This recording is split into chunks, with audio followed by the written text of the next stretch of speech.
Hey guys, so the reason I'm holding the mic up to my mouth is because the microphones on these webcams are really not very good. So I hooked up this one. I hooked up this mic, which is actually a really good mic, as you can probably tell. And I'm going to be using it. So that's why I'm holding it up here. Because if I put it down here, right? So, yeah, okay. So this video, I made a video recently about what the best Coldplay album is. And it's kind of a video where I talk about the topic and everything, and then you guys in the comments discuss it and stuff. So the subject at hand in this video is what is the best Radiohead album. Alright, so here we go.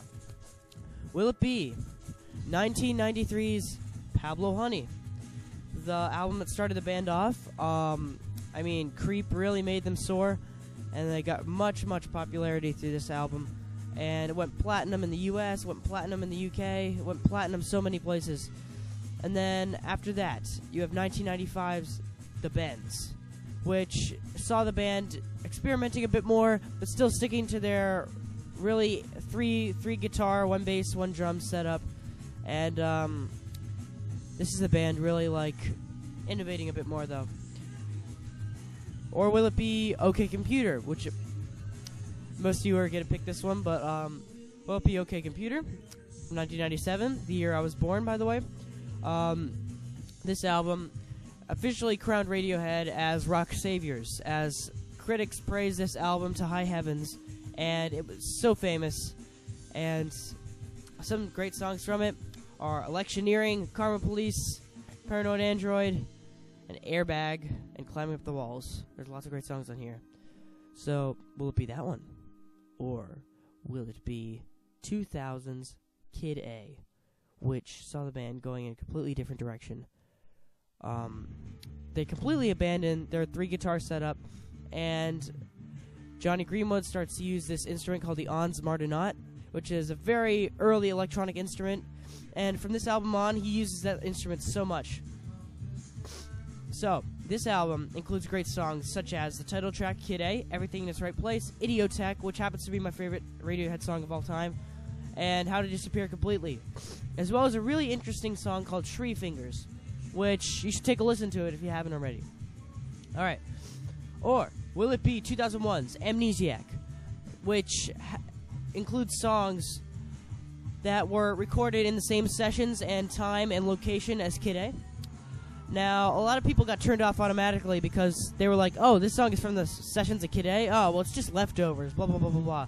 So then, a lot of people don't give it a chance because they think it's just a collection of B-sides. Well, even the band themselves have said that this album should really just stand alone because they could have released Amnesiac first. It's not like it's leftovers or anything. This album is especially very dark, probably Radiohead's darkest album to date. And, this album also features some great songs, such as Pyramid Song, which still stands as one of the most popular Radiohead songs. It's a lot of people's favorite. It has also some more great songs, such as Like Spinning Plates and Dollars and Cents. And again, this album is very dark indeed. So, will it be that album, or will it be 2003's Hail to the Thief? Now, here's where the band made a healthy mix of their rock style while adding the experimental stuff to it. Experimental songs such as Backdrifts and The Gloaming really helped this album to really give it a strange feel, but then you still got some normal sounding songs like Go to Sleep and There. This album is definitely the mix of the old and new Radiohead. It's a very well done album, and this is the last album that Radiohead created on their label EMI. So after that, they started releasing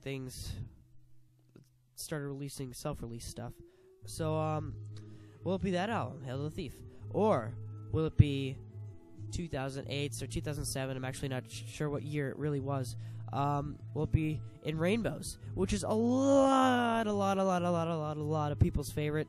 You know, I mean, as good as Hail to the Thief was, a lot of people didn't like it. Still, a lot of people were longing for some good Radiohead stuff, even though the album was amazing.